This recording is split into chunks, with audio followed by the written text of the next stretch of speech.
Agora você já tem os análogos de GLP-1, que é uma outra configuração muito mais tecnológica.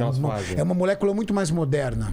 Então, análogo de GLP-1, ele faz algumas coisas, né? Neurologicamente, ele diminui a tua sensação de fome por uma via alternativa do controle da fome, que é um negócio chamado trato solitário.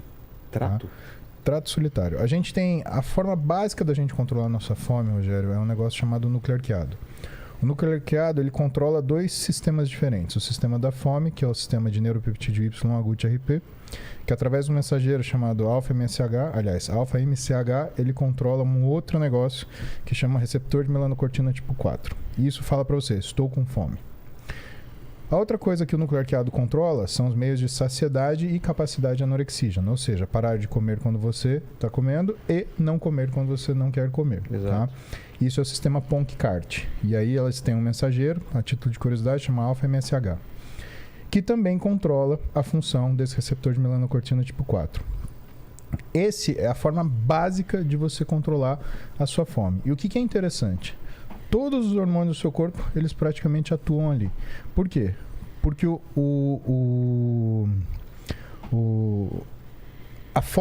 hormônio básico que acerta isso é o estradiol. Só que o estradiol, tanto no homem como na mulher, ele não é um hormônio produzido imediatamente. Ele é um hormônio que acontece secundário à aromatização da testosterona. Na mulher, essa aromatização ela acontece principalmente nos ovários. E no homem, essa aromatização ela acontece principalmente nas células gordurosas. Por isso que qualquer desequilíbrio hormonal, ele modifica a sua fome. Aí você fala, mas você está falando só de hormônio sexual. Não. O TRH, o hormônio liberador de TSH, que é o hormônio que estimula a produção de hormônio tiroidiano, ele também é produzido naquela região do hipotálamo lateral. E ele também controla a sua fome. Então, se você tem tireoide desregulada, se você tem hormônio sexual desregulado, a tua fome ela vira do avesso. Agora, você imagina um amigo meu, por exemplo, que ele dorme tarde, tem hipotireoidismo e está com a testosterona baixa. Eu conheço esse cara. Esse cara é um cara muito... Sou eu. Então, aí combinado, dormir tarde, hipotireoidismo e a alteração de secreção de testosterona. E aí? Aí você tem uma fome que nunca acaba. Exato. Né? Principalmente... Uma fome que nunca acaba, um cansaço que nunca acaba. Não, cansaço, também, com ansiedade, parece que dá mais fome, né? Não sei se tem a ver. A ansiedade. Tem a ver. Você tá preocupado com alguma coisa que vai acontecer. Sim, por quê? Porque aí a gente volta naquela conversa do núcleo de controle da sua sensação de recompensa, que é o núcleo incumbente.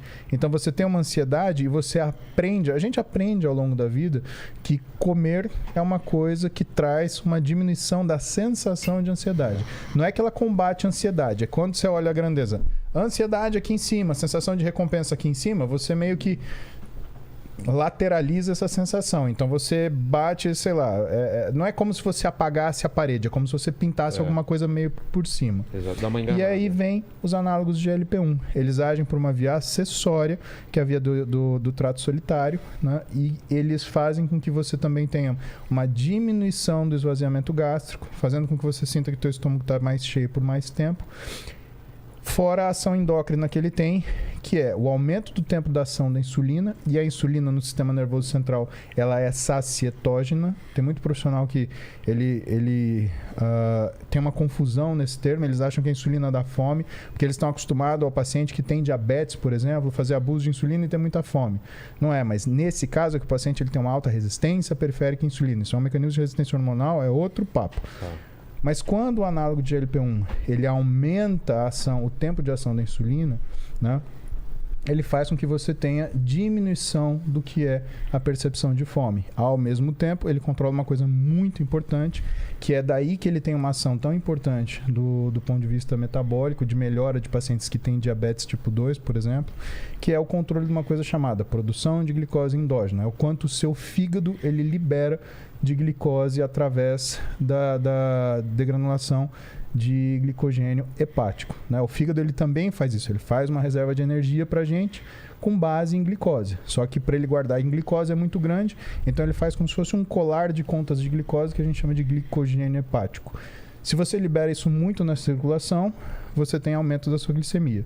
E muitas pessoas que têm diabetes tipo 2 não é porque come errado, é porque elas chegam num nível de produção endógena de glicose que mesmo que ela fique sem comer, o médico que assiste isso, normalmente um endocrinologista, né, ele tem dificuldade de fazer esse controle. Por quê? Porque ele não consegue controlar o que é essa velocidade de degradação de glicogênio hepático. E aí você tem as grandes ações dos análogos de GLP-1. Então, um controle acessório da função da fome, um aumento da percepção da ação da insulina no sistema nervoso central, o controle da velocidade de esvaziamento gástrico, que dá a sensação mecânica de saciedade, e, finalmente, o controle de glicólise endógena. Mas, antes de todo mundo ficar curioso e sair comprando aí análogos de GLP-1, gente, pelo amor de Deus, isso é em pacientes que têm doenças de captação de glicose. Então, a gente está falando de pacientes que têm diabetes e resistência à insulina. Mais uma coisa é fato, né? assim, esse medicamento está sendo usado para obesidade. Não tem como escapar. Mas ele foi feito para isso. Ele tem sido liberado para isso. E assim, a cada 10 canetas, uma é para tratamento de diabetes e 9 é para obesidade.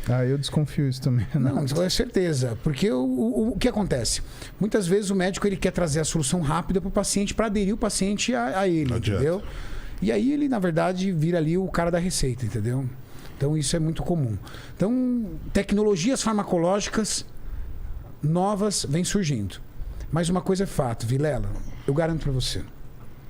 Análogos de LP1, medicamentos que controlam o teu apetite, e todos esses não resolvem o maior problema, que é o ambiente que você vive. Sensacional.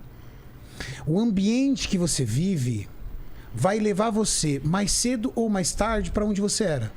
Seus amigos, o que você gosta de fazer, o que você segue no Instagram, a sua família, todos eles estão envolvidos com o quê? Com comida, bebida. Eles não gostam de atividade física, não existe nada disso envolvido dentro de você. O seu ambiente é um ambiente que vai te levar para esse lugar. Isso é inerente ao ser humano. O ser humano vive de ambiente. Então, você vai tomar essa medicação e você se torna estranho no ninho. Sabe por quê? Todo mundo na mesa, a mãe coloca aquela lasanha maravilhosa. Não, você fala, todo mundo batendo Aí você fala assim, não. Porque você está sob a ação de um medicamento. Não, você está sob a ação de um medicamento. Você não tá com aquela... Você não consegue comer. Totalmente. Você toma um medicamento desse, cara, é uma sensação de mal-estar o dia inteiro. Porque análogo de GLP-1 é Ozempic, Trulicity, Saxenda. Esses medicamentos, você fica com náusea. Sério? Você olha pro negócio... Você fala, nossa, não quer comer, não preciso disso. Não, você não come. Legal. Tá. Você não come. Tá, passa um mês, passa 2 meses e o peso baixando. Só que quem não come isso também não consegue comer proteína. É mesmo? Porque proteína não desce. Quero ver você comer um frango sem fome. Você não come um hambúrguer. Aí sabe o que eu vejo as pessoas comendo? As pessoas que tomam esse tipo de medicamento? Doce. Doce vai. Doce vai? Me dá um. Sim. Me dá só um pedaço do pudim. Você não comeu a lasanha, você não comeu frango, você não comeu nada. Aí a sobremesa. Do pudim eu quero. Peraí, mas você está comendo açúcar refinado para um medicamento que teoricamente mexe na linha glicose, insulina. Vixe. Isso é sadio? Ferrou. Segundo ponto. Você vai perdendo peso. Uma hora você tem que tirar esse medicamento. E quando você tira esse medicamento? Volta o que era? Volta muito mais. 3 vezes mais. Você volta com muito mais fome. E o seu ambiente? O pessoal fala, até que enfim você parou de frescura, bora comer essa lasanha, toma isso aqui, vamos pra cachaça. Querido, enquanto você não mudar o seu ambiente... E nem seus hábitos, não tem chance alguma. Não tem jeito. E como é que você muda, às vezes, o seu ambiente? Começando pelo seu celular. Limpa o seu feed de tudo aquilo que vai fazer com que você siga aquilo. Imagina um dependente de álcool passar o dia inteiro assistindo pessoas bebendo. Exatamente. Ou comendo. Imagina um cara que tá tentando largar o cigarro, ficar assistindo o tempo todo pessoas fumando e lá, gozando enquanto fuma. Não tem sentido, cara. Com a comida é a mesma coisa. Dadas as devidas proporções, a comida, ela tem uma afetividade muito grande, uma ligação muito grande em você também. E socialmente ela é aceita, né? E socialmente ela é aceita. No cigarro não, né? Cigarro você vai lá pro cantinho. Exato. Na cocaína você vai lá pro cantinho. Você vai pro cantinho? Não, você some, né? Você vai falar pros seus amigos, e aí, beleza, vamos dar uma cheirada hoje? Não dá, né? Dependendo dos amigos, não dá, não é verdade? Só que a comida. Não. A comida você junta a família, você junta os amigos. A comida socializa. Total. Churrasquinho. Comida é fácil pra você cair. E comer é bom, cara. O problema é fazer disso todo dia. A gente não tá aqui crucificando a comida boa. Procura o Muzi domingo à tarde. Ele vai estar num bom restaurante com a esposa dele. Me procura num sábado à noite. Eu estarei num bom restaurante com a minha família. Procura o Julião com a família dele, ele vai estar curtindo. Agora. Mas não tem um dia do lixo assim de vocês. Não é dia do lixo. Tem esse dia do lixo. Eu vou comer no restaurante, eu não estou preocupado com o dia do lixo. Não vou... Porque eu posso. Sabe por quê? Porque durante a minha semana eu tenho um estilo de vida. Eu tenho hábitos. Eu bebo água. Quantas vezes eu já coloquei água aqui no copo? Eu tomo água. Eu como vegetais.